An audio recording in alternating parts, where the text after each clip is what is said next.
Kia ora whānau, welcome back to the DNM podcast. I'm Hayden Stuvala and he's Matty Cole, FTD. Do not get it confused with DTF, but they are basically the same. So welcome back to another episode. We're up to episode 6, where we get deep and meaningful because not everyone can swim in the deep end. This episode is brought to you by Auschwitz Retirement Village. Proven communal living and a new way to live. You will no longer be lonely, sleeping in large communal bedded areas, sharing many communal spaces such as the garden, sports facilities, medical supplies, and most importantly, that communal bathing block. Only thing to complain about will be lack of privacy. We all know that beats the depressing reality of being lonely. So Auschwitz, proven communal living. Thank you for sponsoring this episode. So we welcome you back to episode 6. If you want to get more deep and meaningful with us, you can. Or if you just want to troll us or straight up meet us, hit us up on your favourite social medias or give us a swipe right on your favourite dating / meet the murderer app. Are we on Tinder, are we? Yeah, I think we will be very shortly. It's hard not to. Everyone's doing it these days. So in saying that, our social media handles are all at the DNM podcast, and our email address is thednmpodcast@gmail.com. So feel free to drop us a line. And we do have a revenue stream, which is not streaming in any revenue, at patreon.com. It's just a stream. Yeah, just a stream out to the interwebs. So yeah, if you want to get in contact with us, please do. We've raised some good topics. We've put out a few challenges, and we'd like to hear your feedback because at the moment we're just talking out into space, which has been fun. I'm going to admit it's been really fun. Oh, I've loved it. Yeah. And just before we get into more of our topic for this week, we also want to give Rubber Monkey and Behringer a bit of a plug because we just recently bought a new fancy piece of gear, an audio sound mixer. So we might sound a bit better. I mean, hopefully I sound better because I've listened back and I'm very nasally. Yeah. And hopefully I don't mumble a lot, which this audio mix will fix for us, hopefully. Well, have you turned on the anti-mumbling feature? Yeah, I'll just give it a flick now. I think it's one of these... Yeah, the big flashing red one. One of these 17 buttons. Just give... Hey, what's Phantom do? Don't know. Oh, that's power. Extra power. Phantom power. Oh, cool. So I just learned something else. So on that note, man, I just want to, before we jump into the topic, just thank you. For what? Yeah, exactly. For what? But just for everything, man. Like just starting this podcast, when we first decided, you were like, it was just it was a cool idea and something we could, be a bit creative on. But I've actually found this learning curve so steep that it's been so good. Like it's to the point now where I'm so invested in it that I want to do it more so that I can learn more about it. Yeah, it's been a wild ride, man. Thanks for joining the ride, I guess. I don't think I can take too much credit for it. We have had the odd harebrained idea, and some have come to fruition, some haven't, and this is one that has, and I'm enjoying it. If I can be honest and a bit selfish, I think I partly designed this for self-therapy, so rather than getting counselling or therapy, I think this is my way of dealing with my issues, my many issues, which we all have. So exactly. So thank you for being part of that, and joining the journey. Oh, cheers, bro. So I wanted to say thank you for that too, because it's been a good outlet for me, and I've got to learn a whole lot more about this, and it's been good. So this is probably also partly why this topic is a little bit weak in preparation, but not in quality. Should we talk? Are we going to address the new gear and then the new edition? Yeah, we might as well because it's all new stuff. Yeah. So just before Hayden launches into his topic, we've got new gear, so hopefully we're sounding a bit better, a bit clearer, and less birds tweeting and police cars going past and things like that. So we're just experimenting with some new gear. We got a proper mix in using XLR mics. Pardon me. And more excitedly, we have a new member of the podcast. He's not here today, unfortunately, so we're just doing the last little Hayden and Maddie version. But from next week, Mr. T will be joining us. And if you listen to episode 5.5, you had a taste of him, and he's good. He's very good. And to be fair, I think he potentially is going to replace both of us. Yeah. Hopefully not too soon, though. I think I'm just going to get on a desk and just sit in the background, and he can just take over. Just talking, I'll just randomly laugh at everything he does. Yeah. So welcome aboard, Mr. T, officially.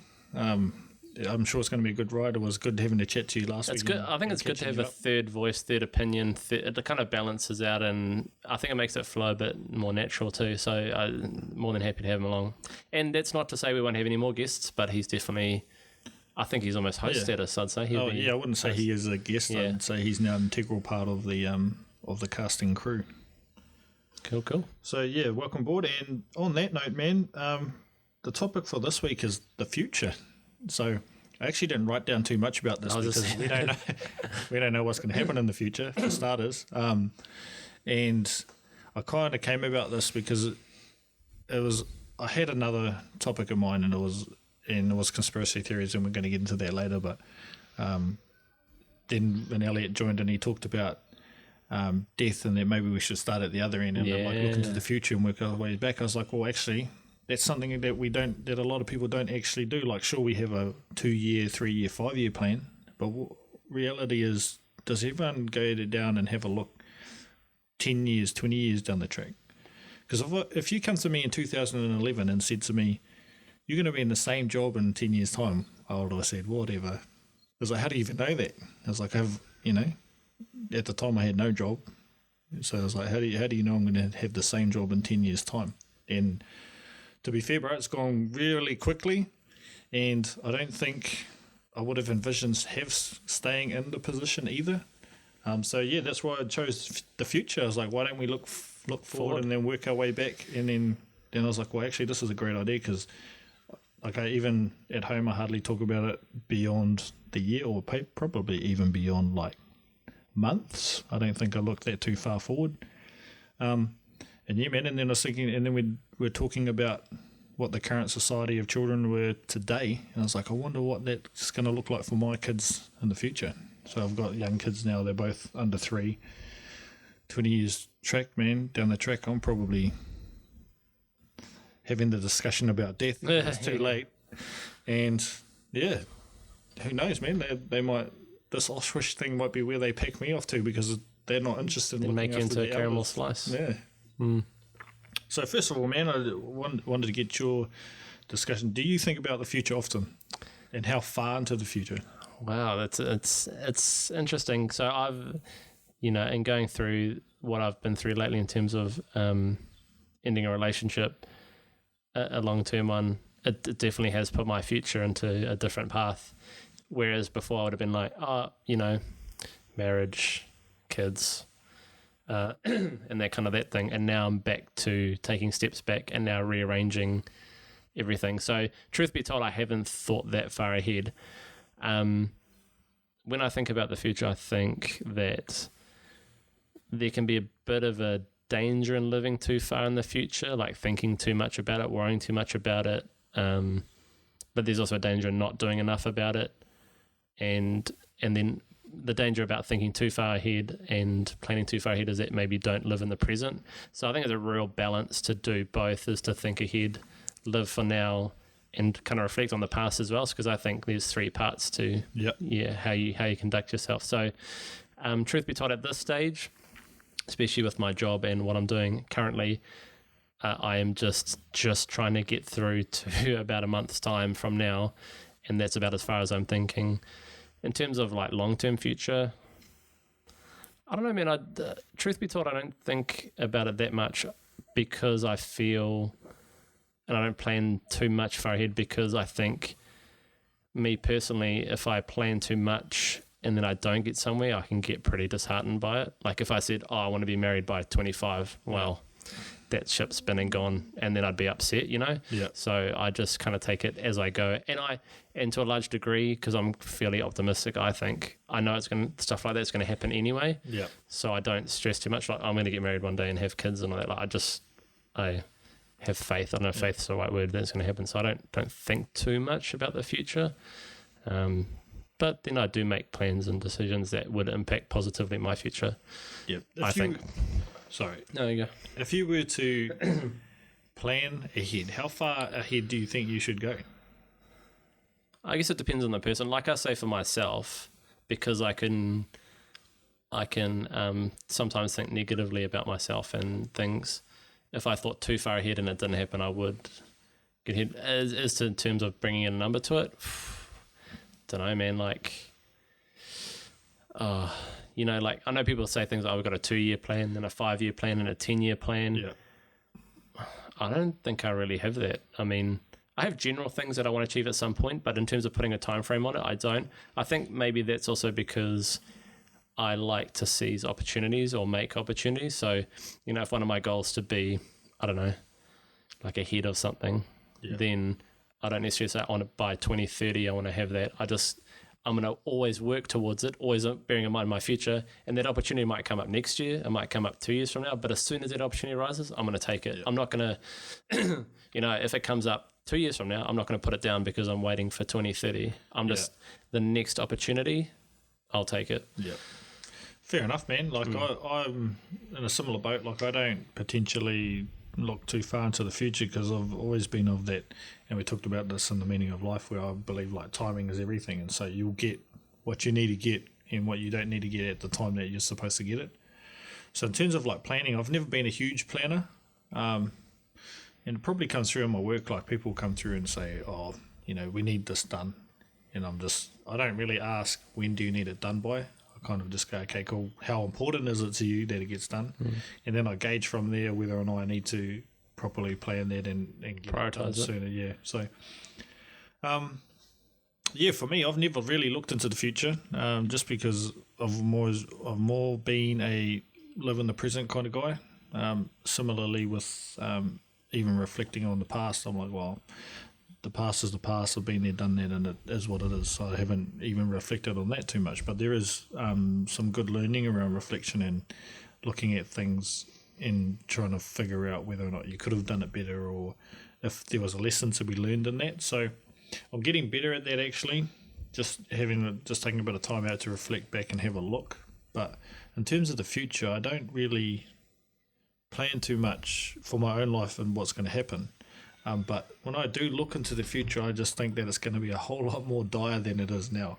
Like I've got personally, or just generally just for the in world? general. I don't see how we can swing back from people being quite narcissistic on themselves on social media and stuff, and be all about themselves, and then swing it back to start caring about someone else.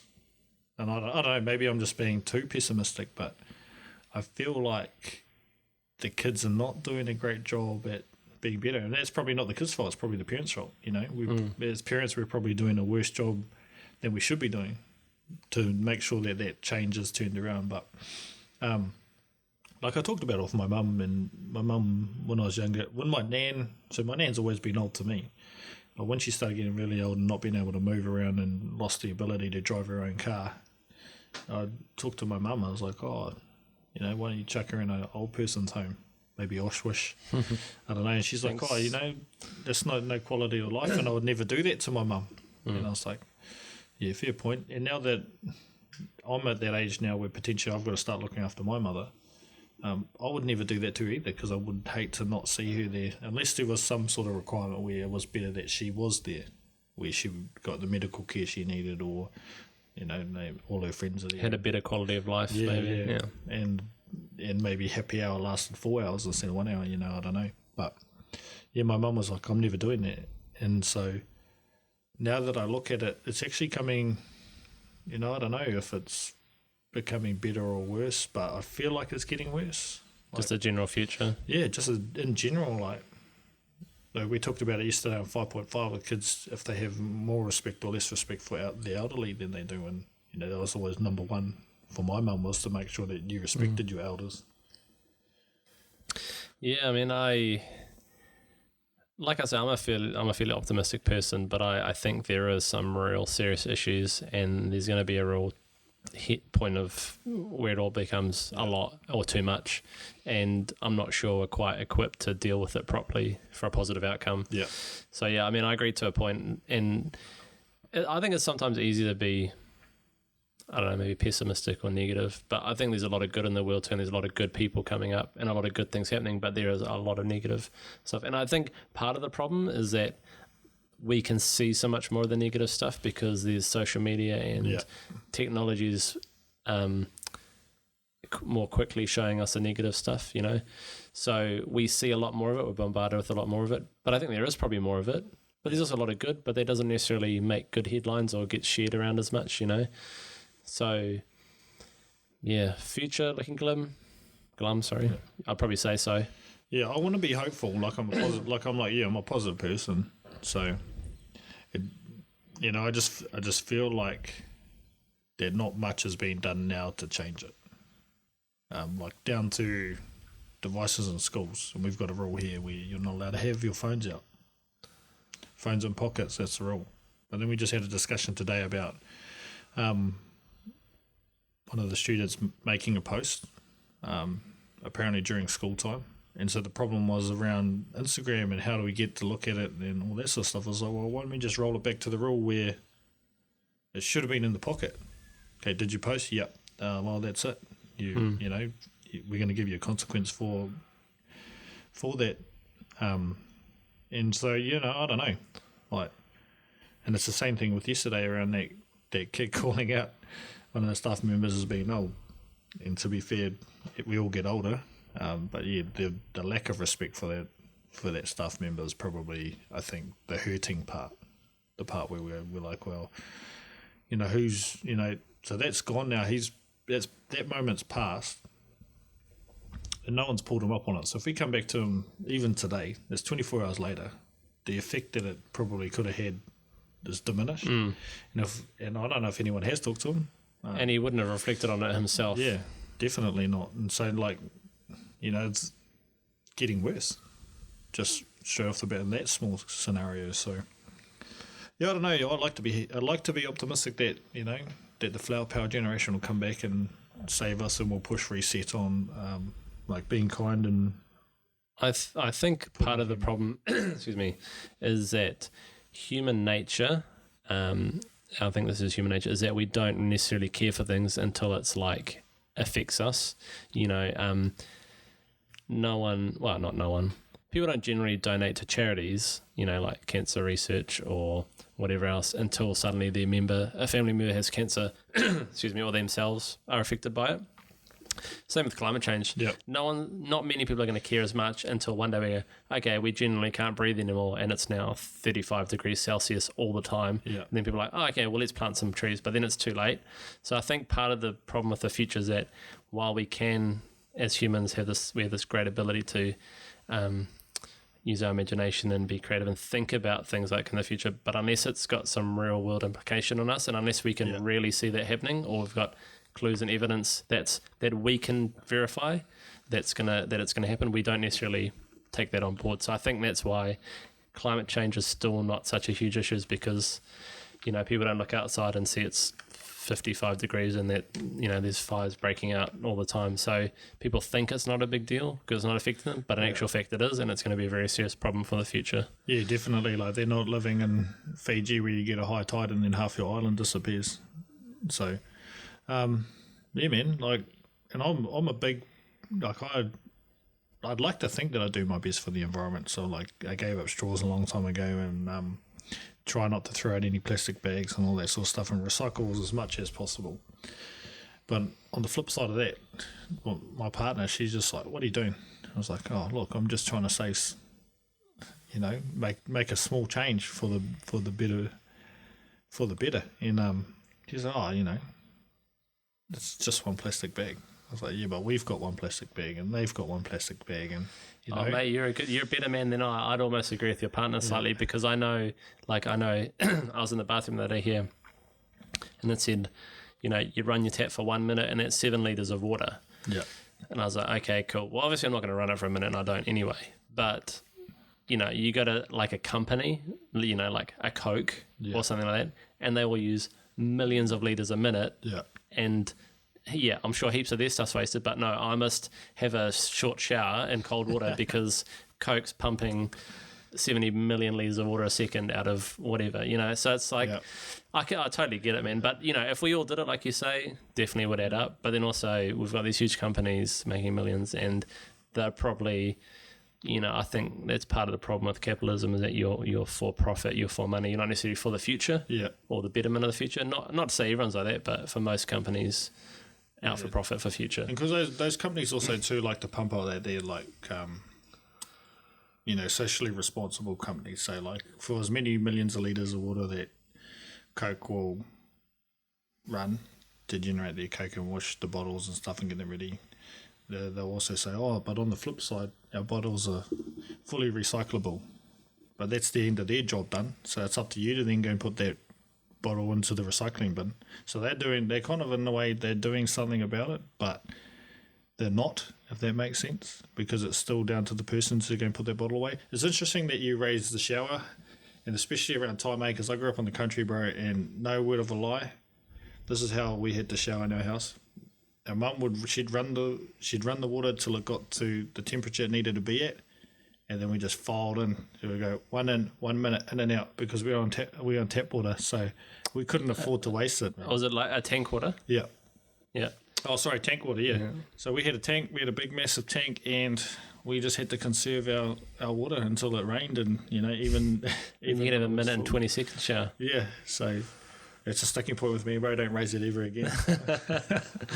I'll burn this place down. Yeah. But yeah, like I think just all around the world, like we can do things better. Like I'm not saying that a bag made from something else is not good. Like we've got material bags now that are apparently more sustainable, and so that we're not throwing plastic bags into the environment like we are, and creating the massive rubbish island that's in the middle of the ocean. But there are ways around it. Like there's a company I think it's in, I want to say Thailand, where they've developed a recyclable bag that can be made out of a yucca tree.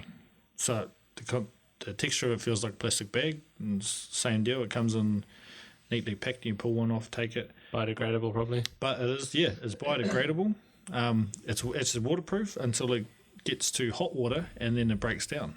And so if it does break down, or if it ends up in the sea, fish can also eat it as so it's nutrients. I just went to Pak'nSave the other day, and it had biodegradable bags. So I got a bag of Avos with a biodegradable bag. Yeah, you could chuck in the compost. It said compostable. Sorry. So I'm not saying don't have something that fulfills that purpose, but we could be better around doing the way that we do it. And maybe it's a money thing too. Maybe. Oh, always. There's always money involved. Maybe the bags that they got that were plastic are, I don't know, 0.3 of a cent, where these biodegradable ones are 1 cent. So they've lost money. But yeah, I don't know. I just like to think that everyone would do their bit to make the future a better place. Yeah, I think part of the problem for the general public, and myself included, in thinking about the future, is that we have so much on our plate currently. You don't have that time, effort, or energy to think about that far in the future. Like, I'm fairly well off, I guess, in the grand scheme of things. Like, I have a job and I have a house, and money's a bit tight, but I in a way live week to week, just at this stage, I guess, of my life, once I'm restarting again. But I'm sure there's lots of people that live paycheck to paycheck, and therefore they are just literally trying to survive. Yeah. Like this very raw human trait of just trying to survive, and therefore they can't go, hey, you know what? In 2 years, we're going to go to Samoa for a holiday. They just don't have that capacity. Or they're not going to go, 5 years from now, I want to get, we want to be knocking 10 grand off the mortgage, whatever it is. They just don't have the capacity to think that far ahead because they're so stressed at the moment. Yeah, I think you're right. I think the present and the things that are happening in the present consume you at that point in time that you don't look for, because your attention is elsewhere and you're focusing on other things. But I guess it would be like death. Like, global warming won't become a thing until they go, School bell. oh dang, should we cut that out? No, let's keep it in. Oh, we can cut it out. Or not. Yeah, we'll leave it in there. It's all raw. It's all emotions. And now we've just realised why we would not record here. Yeah. Where was I? We talked about, Living in the present, being consumed by it. Can't think about the future. You can't think about the future. And then, then it comes back to, that's where I was going. And then I guess it's like that death thing. It's like, then like you're saying, it's not going to happen until it's too late. And it says global warming is not going to become a thing until they lose Hawaii. And they're like a whole state of America gone underwater. And they'll be like, okay, now I'll plant a few trees and President Trump. I think we missed the boat on that thing. Greta Turing, is it her name? Greta Turing. Yeah. And that's probably the other problem, man. Like, in the age of information, where she had a very special message to deliver and she felt very passionate about it, and then the internet turned into a big fat joke, and so everyone's like, oh, did you see the lip sync that someone did of Greta? And so the message that you're getting is not the one of her talking about global warming, it's the one about a Māori fella putting a Māori accent across it and saying there's no pork bones left in the hangi or the boil-up pot. So, yeah, I guess you're right. We don't have the ability to look forward, and because it's not directly affecting us, so we don't care about it, I suppose. Yeah, and I would think, speaking on that, I think we used to be in an age of technology and information, and now we're actually in an age of social media where it used to be the internet was used for informational and educational purposes. Now it's used for mostly social media, I'd say, as a generalization. Yeah, social media, shopping, retailing. So therefore, instead of, learning about these issues that face us for the future, that would rather, and I mean, I don't blame people, like, rather watch a cat video or something of that description, because, you think about the general public, what's more entertaining or what's more captivating? Would you rather think about how the world's slowly going to shit politically, environmentally, socially, or would you rather just watch some cat roll around on the ground? It's like, well, no general public, when you're so stressed and you are under shit, you can't think like that. Yeah. But I think the reverse is true. If you have lots of money and time, I think you do think a lot about the future, and maybe into a negative sense, you think too far in and you get stressed about the future, but you have that time and effort and energy you can put into it, whereas general public, I just don't think they have it. Yeah, I agree with that, man. 100%. And these kids are not going to know that they're being dicks until they grow up later on in life and someone calls them on it. And yeah, I don't know how that change happens. Like, I don't know how the flower power generation came about. Like, I guess a lot of like-minded people got together and said, we're against war. Is there a better way? And then they had a party, thought about it, discussed some stuff. And they're like, high as a kite. Man, that flower looks beautiful. Like, look at that flower just growing there and amongst all those weeds and being a beacon of light. Oh, that's us with the flower power generation. We're going to take care of this and stop the war. Do you think previous generations thought more about the future? Or, like, is it, like, I guess I'm trying to ask, is it always a human condition to not think that far ahead? Or is it more prevalent now? What do you reckon? Yeah, that's a good question. Like, I think we potentially have lost the ability to be or to look at the future, and to some extent. So, like you were saying before, if you're going to get married and have kids, like you haven't put a time on it or a date. You're like, it's one of my life goals. I'm going to get to it at some stage. But back in the 1920s and 40s and 50s, like, if you got to 21 and you didn't have a boyfriend, you were considered almost undateable. Yeah, you're probably married by then. Yeah, you're either married with kids, or people going, "What's wrong with you? You're not married with kids," And so they had not necessarily their life planned out, but they had the way that life had gone in the previous for their parents and their grandparents, and that was instilled in them. But nowadays we don't put that sort of pressure on our kids to an extent where we say, go to university, get a good job. Like, it's like, well, they're kids, we've got to let them be kids and you let them find their own way. And I just wonder if that's what it is. We've kind of, as society's changed, the way that we were then and how we saw life and how we thought life was supposed to be, with getting a good job and providing for your family and all that sort of stuff, has changed as society's needs have changed now. You've got single mums and single fathers who, do that shit on their own and make a good fist of it and provide, and, so it's different. They're like, I'm not trying to say that you need to get married, but I am trying to say that you're a hard worker, and so then that's the social change. And then we've got into the internet age where I guess the haves and the have-nots who had just finished war and then grown up, and then this new thing, internet's turned up. They didn't know how to handle it, and then so they've let the schools handle it, and the kids that have come through have been like, oh yeah, this is the way it is. And there's been no, I guess, societal theory around how to deal with the internet. Like you say, at the start, it was information age. It was great. Oh, we could all those encyclopedias information that the school couldn't afford, we can now get on one CD. Well, I mean, especially in regards to like the internet, that's still a very new technology. Like even I'm fairly young, but I remember that the internet started like when I was, became quite prevalent when I was in intermediate. I think even at intermediate we didn't have computers that connected to the internet. So, that's quite a new technology, and we don't know how it's going to look in the future. We don't know how far it's going to influence. We don't know, necessarily how to bring up kids on the internet age, because it's quite a new thing. Yeah, definitely. I guess we're trying to find our feet in that. So, funny story, you mentioned when the internet started. So when I was at school, the internet wasn't really around, but computers were, and we won our small school, in the Poverty Bay region. We won a computer, and it went into the storage behind our school dentist. Oh, really? Because no one knew how to use it. Wow. So we won this thing that's ridiculously expensive and come with all the bells and whistles: printer, screen, mouse, the whole shebang. Straight into the cupboard. Disk drive, and all that sort of stuff. Straight into the cupboard. And then, as I was leaving that school, it came out and was being sold at a flea market for like $2. It had never been used. It was being sold as brand new for cheap. Gutted. And so that's just a little bit of a life story about how old I am. Work it backwards from there. Yeah, working backwards. So I've got a question for you, man. What does the future look like for Matty Cole?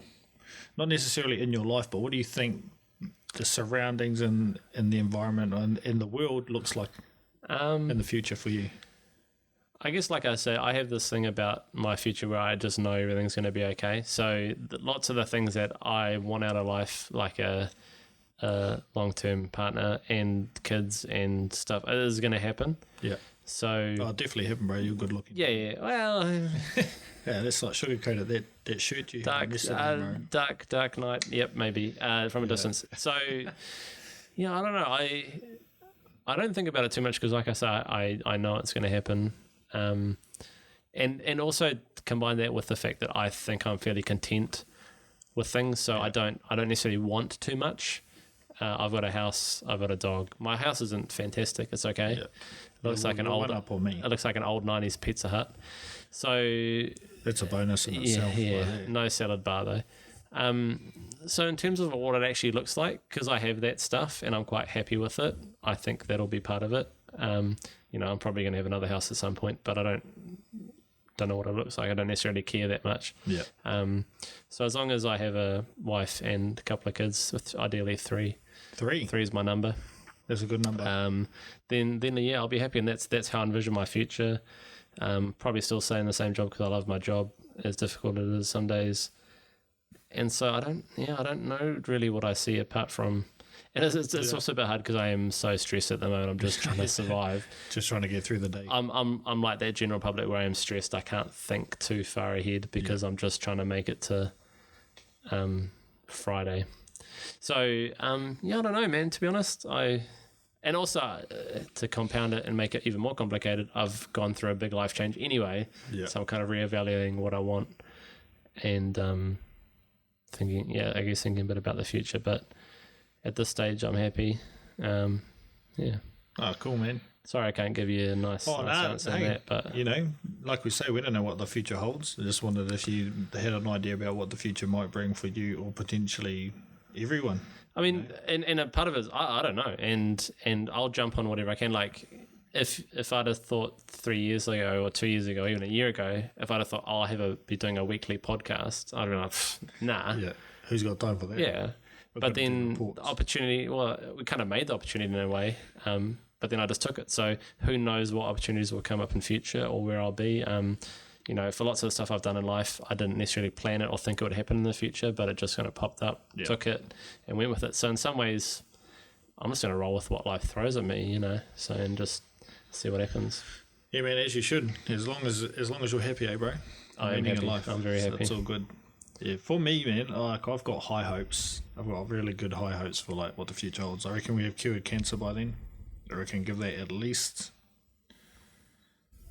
I'm going to make a bold statement. I reckon within the next 15 years we'll have a cure for the big C.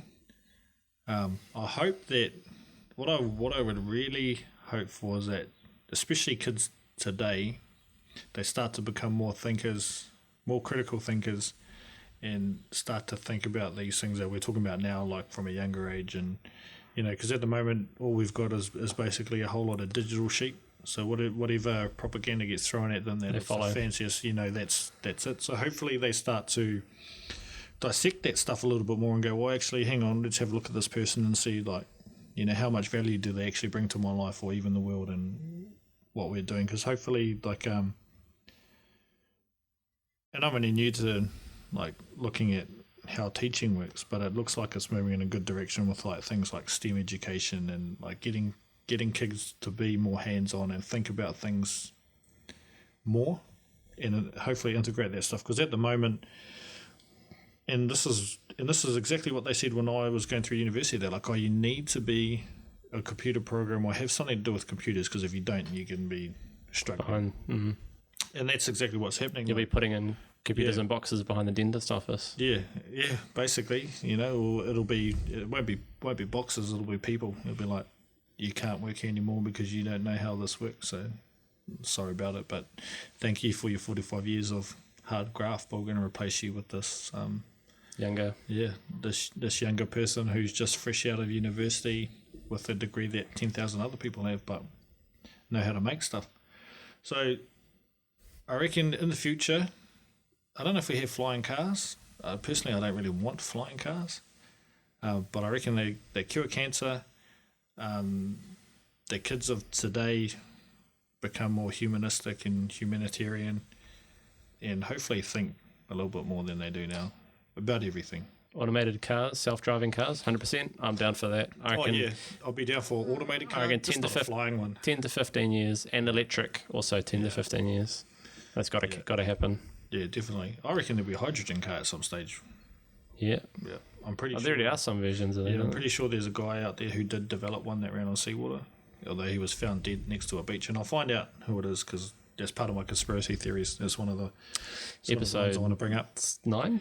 Yeah, episode 9 maybe. But yeah, like for me, I'm really optimistic that the parents of today are going to do a really sweet job on the kids that will make that change, because it's happened. We've had the flower power generation. You have the protesters in the Tiananmen Square. Everyone banded together around the 9/11 attacks. So, well, I think you're right in saying this generation of parents will do better, because it's a bit topical to say that the boomers are screwing up everything, because that's going around at the moment. Yeah. But I think to some degree that's true. The generation of parents of this generation have had it tough and they've been through a bit, and they, I think, are more aware of the future, whereas like the boomer generation just didn't think that far ahead, and they just kind of made hay while the sun was shining. Whereas now we're having to pick up the pieces a bit, and the parents that are picking up the pieces now know that, and they're going to instill the values of looking after things and thinking about the future to their kids. I think that's a difference now, and that's what I hope for the future. I'm fairly optimistic that it'll happen. So I think I was just having a think. Another reason people maybe don't think too far ahead in the future, especially nowadays, is I think there's so much choice going into the future. Yeah. For example, you talk about being married when you're 21. If you're born in the 1920s, 30s, 40s.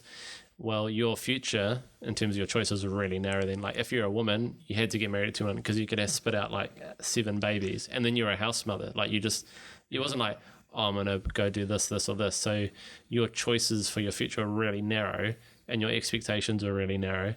Whereas nowadays, you get to end of high school and say, okay, you can have a gap year next year. You can maybe go to uni. You can do an apprenticeship. What do you want to do? You can choose. Yeah. And there's so much choice that people almost don't want to think about it, because the opportunity of cost of you making a choice is that you feel upset. So people don't think too far in the future because they don't know, and if they make the wrong choice, they get upset at themselves. Whereas, you didn't have choice back in the day, which makes you means that you can plan a bit better, because it's like, well, I'm going to die at 60 because I was born in the 1920s. Yeah. I'm not going to live to 85, 90 or 100, whatever our generation will be. So, I think that was part of the future problem. Yeah, actually, thinking about future problems, needing retirement villages is probably going to be one of them. because, like you say, we're only getting like the minute I've put it out there that we're going to cure cancer. So there's going to be a whole raft of other things that we're going to be able to do that's going to prolong life, for good or bad. So that's probably a problem that we're going to have in the future, is finding housing for the old people. But Auschwitz is onto something already. But yeah, I can just see, like, and just thinking about that actually, which is now just triggered a memory that I had when we travelled around Hong Kong, which is China, which is really cool. Is that in the rural communities and where they typically were farmlands and stuff like that, when they built houses, what would happen is that one generation would build a house, and then they would leave it open on the top, so they'd seal it in so that it was still weatherproof, but there was the ability to build higher. And so basically what happened is that when the next generation took over and they'd gone to school and they become farmers and all that sort of stuff, they would build the next level. Mm-hmm. And then so everyone moved up one. So the grandparents moved into the second floor and the children moved into the first floor. And then they repeat the cycle. So then they'd have kids, their kids would go off to school, they'd come back, that third generation would build the third level, everyone moves up one. So I thought that was really cool, and then thinking about the problems that we might have in the future because medical advancements are going to keep us alive longer. We kind of need something like that, I think. And this was 2008 when I saw that. So we fast forward, was it 10 years? No. Yep. 11 years. 11 years. Actually, no, I saw that 2006. 2008 was when I got back to New Zealand, so 2006 I saw that. And so they're already kind of ahead of that curve, I feel. And it's even to the point too where like the rural school had their own stadium, like their own multi-purpose stadium, the one that you would find like down the road here at FMG. They had something like that at their school. And that was just purely because they had invested in their school because that was the future. The kids were going to be the future. And so they gave them the goods then. So they come back, built their next level, everyone moved up and they're all looking after each other. Different cultures, eh? Yeah, different. Definitely different cultures. Especially with China and the one-child policy, you've got your one child. That is your entire future. Yeah. So it makes sense to invest that much in them. Yeah, and you pour everything into them. But there's another one that's similar to... Oh, now you were telling me about this, about the kind of villages that they build somewhere. Oh, kibbutz? Yeah. So the kibbutz is an Israeli thing, I believe, where like generations of family and extended family live together on one site, but they have one big piece of land but build multiple houses, and then they share a lot of things. So they share cars and child rearing duties and dinners and food, and they are a bit more communal and family orientated, which I think is really cool. Yeah. If I think about my family, we're very scattered, and we have like our own house here and our own house here, and we're scattered over areas of New Zealand where we joked about making a kibbutz. Oh yeah. I was dead keen. I was like, I'm down. Like it, with housing the way it is, I thought, let's do a kibbutz. Yeah, but everyone never move here. Yeah, well, we were going to do the talk was going to do that, and I thought it was really cool, but it never came to light. Possibly because people, it's in practicality, it's a lot more difficult than it sounds. Yeah. But yeah, I think kibbutz is quite cool. Yeah, I think that's awesome. So I guess maybe if we're looking at something, maybe reforming those community connections, because I remember at school, when I was at primary school, like we knew everybody on our road, the whole lot. And since I've left school and then gone back to the house that I grew up in, which was where my mum still lives, she knows about 3 people. So it's just 3 people that used to live on that road when I was there. But there's about another 12 houses on that street that I grew up on, and don't know any of them. But we knew everybody back then, and you would talk to everybody, and and my mum's lived there all her life, and so's Dick Parsons and everyone else, and they don't know these other people that live near them that have built houses and then just kept to themselves. I mean, I'll admit I don't know all my neighbours. I know some of them. I don't know all of them, but I'm probably it's probably part of my fault because a classic thing when we first moved in. Oh, so busy. Got to unpack everything. Got to set up. Oh, work starting up again. Got to do this. Got to do this. And then I never actually got out to introduce myself formally to everyone. I know a few of them now, but yeah, again, it's that thing. It's like, oh no, I'm too busy. It's too stressed. Thinking about now. Can't think. Oh, because in actual fact, if I met all my neighbours and had a chat to them, then they feel more safe and comfortable. They'll tell me if something happens at my property, and we look after each other, more of a community. So it's actually a future investment. Yeah. But at the time, I'm stuck in, oh no, I'm busy, you got to unpack, got to do this. So it's just victim of the time. Yeah, stuck in me mode. Yeah. They probably heard that you make lasagna, and they're like, I'm not having any of that. It's a bit ashy, the last one. Yeah. The other one had a. Where's his dog gone? Wooden flavour to it. What's going on there? But yeah, maybe that's a fix, man. We just need to start talking to our neighbours more, get more communal, start telling our kids what is essentially an 80-year plan. Okay, you go do what you want for 50 years, but you come back home and we're going to live together. And I'll be cool with that, because I'll be like, yeah, that's all good, mum, because then on top of that, you've probably only got another 30 years and I'll get all your shit. Yeah, I mean, I was just thinking about your idea of like how it seems that everything's kind of expanding and getting bigger and worse. I wonder if we're almost on the tipping point where we reach the precipice, like the end, and then now we start building back and scaling down, like you're saying. Because, social media age, okay, you've got 1,500 friends on Facebook, but do you have that many friends? And, I've talked about before, I don't know if I talked about on the podcast about that thing about how there's 100, they reckon scientifically 150 is a maximum people you can have good, meaningful relationships with. Yeah. And I wonder if I've had this big explosion of, connection. I'm doing inverted commas because it's not real connection, not true connection with people, social media, politically, all up to shit, environmentally, socially, it's all really bad, and it's kind of getting to this point, and then hopefully you don't get to the point where everything collapses and we have like a societal or economic or environmental collapse where people die and things, but we just get this point where like, okay, we've gone too far, we've pushed it, we weren't aware of far-reaching implications, let's scale it back, let's get back to community,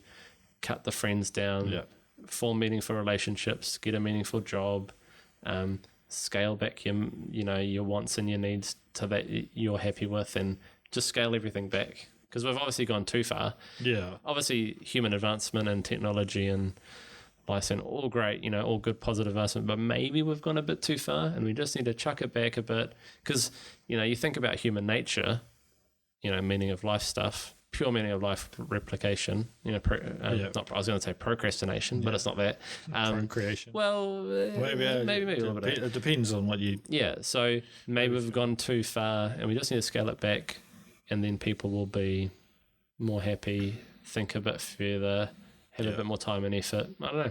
Yeah, I think we need those big events in life, eh? Like,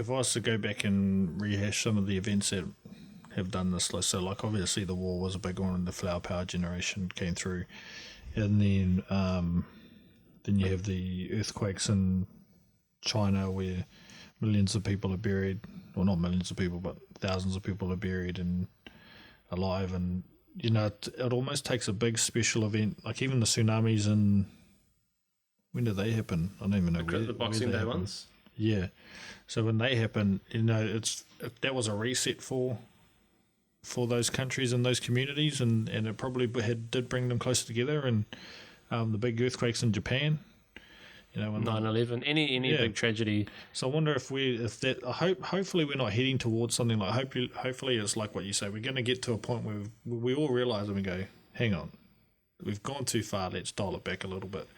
But it's probably not the case. Like, history repeats, and we're probably doomed to repeat the failures of the past very shortly. I think the realistic side of me says that in terms of human nature, like I said, I think we must have to go through that before people go, oh, okay, well, now the world's on fire and I've got no money and my house isn't worth anything, and then we will reset. Just unfortunately, I think that's human nature, is you have to go through it to then reset. Would have liked to have just gone to the tip of it and gone, hey, we're pretty close, we probably shouldn't do this, this and this, but I'd say we have to do the hard reset. Yeah, if you got there to the point and then you went, Johnny, just run up ahead and just check and he's gone. Yeah, shit. No, it looks a bit bleak. Let's go back down, and we'll come back in another 15 years. This will go back down and just, enjoy each other's company and be friendly. It's funny you talk about the connections thing too, because as a house leader here at school, that's what we worked on heavily this year. Like, I wanted every single kid in our house, from the little ones to the older ones, to just about know everybody in the house by name. So I worked on that hard, and it took a few things of motivation. Some of it was superficial, like it's like, yo, here's this chocolate bar, guys. Who knows the most names? But then There's a deeper meaningful reason behind it. yeah, there was, and then the kids that won that, and I knew that had learnt it purely to get the chocolate, I sprung them again 2 weeks later, and they felt horrible. I don't know if they felt horrible, but it hit home that they were like, oh, I just did that for the chocolate. And then I did it again, third time, so I used the same 3 kids, third time in a row, and they'd realised at that stage, like, it's proper business. And one of them actually got through majority of the house. We just ran out of time. And I was like, how do you know? And they're like, oh, when I go to the junior school, and have a chat now and find out who they are. And they're like, oh, we're in the same house. I was like, what's your name? And, so I've got a couple of kids that I think that it has benefited, and, I'm trying to build something a bit different in our house, and I think we are a bit different now, which is cool. But yeah, hopefully we manage to sort it out. All right, cool. Cool, man. So is that it? Done and dusted? Are we done and dusted for the future? I did have something about the future, and I've forgotten what it is. Man, my mind is like gone, eh? It's fried. This is probably not the discussion or the topic that you wanted to have. This is 2 days of podcast in a row, plus I'm just mentally fried. No, I've forgotten what I was going to say. Yeah. No, I wanted to get this one out of the way because partly for me it was about the fact that you had done 3, so I feel like I had to do 3. Just to and also wanted to announce Mr. T, the big ET, who's going to be on the show. I remember what it is. I remember what it is now. So my thing was, and I'm a real doer. Like, I like doing things. And so I find, like, during these discussions, sometimes I'm like, okay, well, now I'm motivated. Like, what do I do? After talking to Mr. T yesterday, I was like, I'm going to, I don't know why, I can't remember exactly what he said, but I was like, he said look after your body or something. I was like, I'm going to do some more exercise. And I went and, took my dog for a run and then did some stuff. So I'm a real doer. And I'm thinking now about the future, and I'm wondering, and I think this is part of the problem too, why we don't think far ahead in the future. It's like, well, what actually can you do? Okay, our environment's going to shit. Depending on what country, and you might have a good or horrible president or prime minister. It's like, okay, well, what can you do? And so, well, I can use paper straws. I can use biodegradable bags. But it's like, well, actually, how much can that affect? How much can that do? It's costing me more money, which is then making me more stressed because I just live paycheck to paycheck, and I have to pay, $2 for a reusable bag every time I shop. And it's like, and I think that's part of the problem is people don't see what they can actually do to influence their future for a more positive way. But I think in some ways that's probably too lofty an idea. You're not going to solve climate change yourself, but the small changes you can make, if possible, probably do add up. And even that, the mentality behind it's probably better if you're thinking about the future and, your kid sees you reuse a bag or, change a straw or whatever it is, or walk to work or bike to work. That's actually even more future reaching, farther reaching than just the act itself. Yeah, I don't know. So I'm trying to think practicality, what could we do for a better future? I guess there's that thing too, like change is not in everyone all the successful talk about change not being an overnight success. It takes months of work, hard work, dedication, commitment. And I think that's in doing something for the future, I think that's what you're trying to build. You're trying to build those people that have the dedication, the commitment, and the passion to continue that small effort now to turn into something bigger later. Like Greta, whatever her last name is, she's put it out there, and she's an internet superstar, and potentially people will recognise her and go, what's going on? And she'll go, well, this is the way I saw it when I was then. This is how it is now. This is what I'm doing. And, you start to build a following and then get like-minded people and then make that change.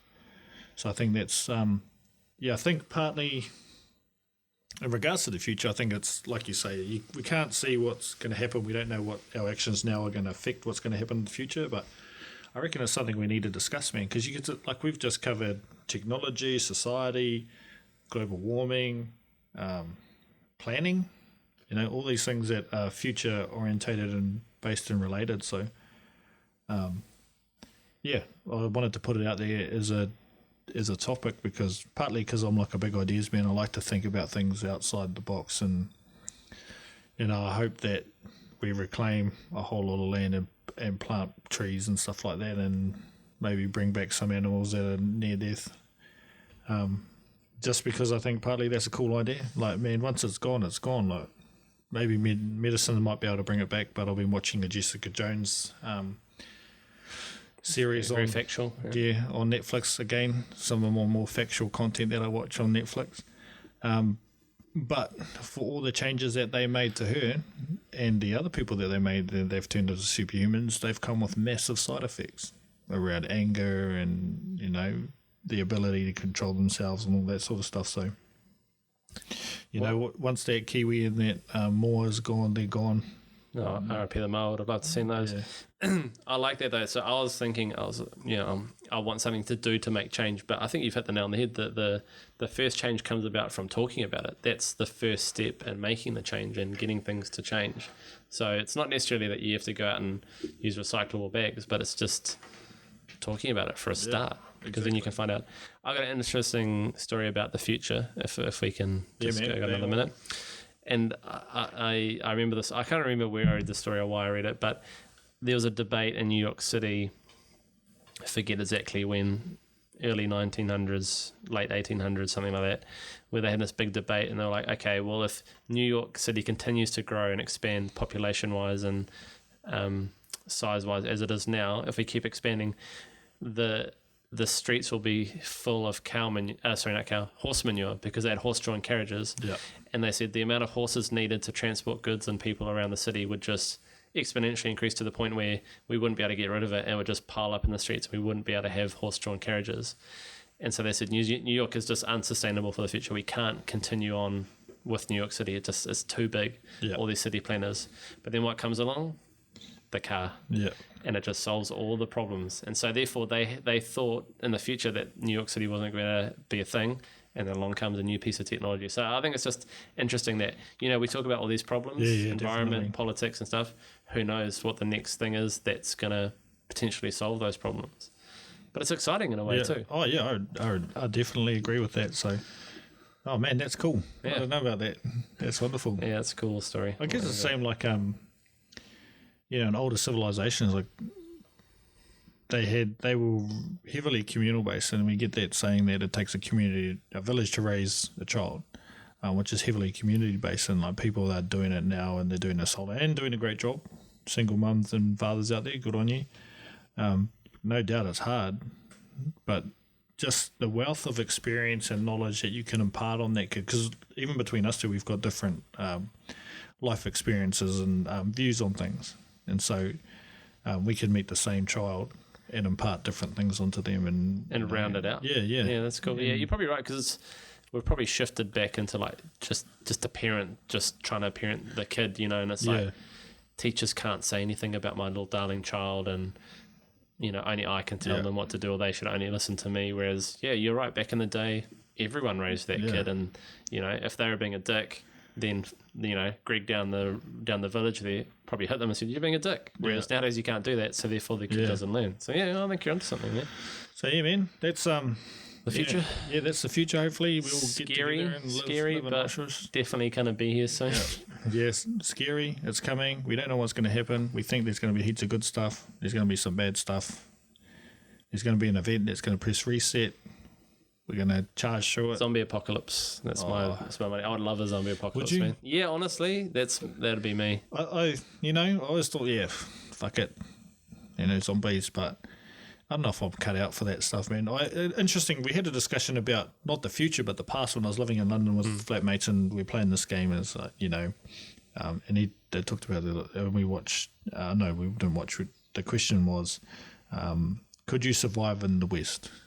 The Wild West. Yeah, and heaps of people, be a cowboy, I'm going to shoot up some people. And I was like, and then I was thinking about it, I was like, fuck, isn't there snakes and shit out there? And they're like, yep. And I was like, don't you have to be a good shot to kill someone? They're like, yep. And I was like, fuck, how much were bullets and shit those days? And they're like, I don't know, but there was no money around. So Bro, but that's not even the worst thing about the West. Like, you get a toothache, you like get an infection, well, you did, bro. exactly. You did. It's not like you go down and get some penicillin. You did. What's that movie that Seth, is it Seth Rogen? No. Seth MacFarlane. Yeah, Seth MacFarlane's in similar to that. He's like in the West and he can't handle it and he's basically bumming his way through. That's me, bro. I'm zombie apocalypse. No worry. Like, I'll definitely die in the first 2 days, but I still think it'd be cool. Yeah, take out a few zombies. I think I like it because it'll reduce my life to just trying to survive, which is good. Because I'm not doing that at the moment, really. Yeah. Hopefully, no, I'm sure you're doing all right. Like, you're alive, man. Yeah, but I think I need to reevaluate my priorities because I'm stressing out about stuff that I shouldn't. Is what I'm trying to say. So, but a zombie apocalypse, like, oh well, this don't matter. Yeah. I'm just trying to survive. Well, so that's what I like. That's what I like about the zombie apocalypse. I think that's the thing, man. You need to think about today as being the zombie apocalypse, and then rewind back to the meaning of life, and everything gets done at the time that you do it. I'm probably a bit stuck in my own head at the moment. But anyway, that's why I'm here. Yeah, so yeah, man. Hopefully, if zombie apocalypse still hits, hopefully the internet still works so that we can still podcast. Oh, and yes. Provide a shimmer of light to people that are out there enjoying whatever it is. And if someone opens the door on us, it's most definitely a zombie, not just someone who's probably booked this room. Yeah, no, I think it may be the cleaners who want to cap shortly. That's not silly. So yeah, on that note, that was episode 6, the future. We've unpacked a lot of things. I'm Hayden. And I'm Maddie. We are D&M. And feel free to slide on in.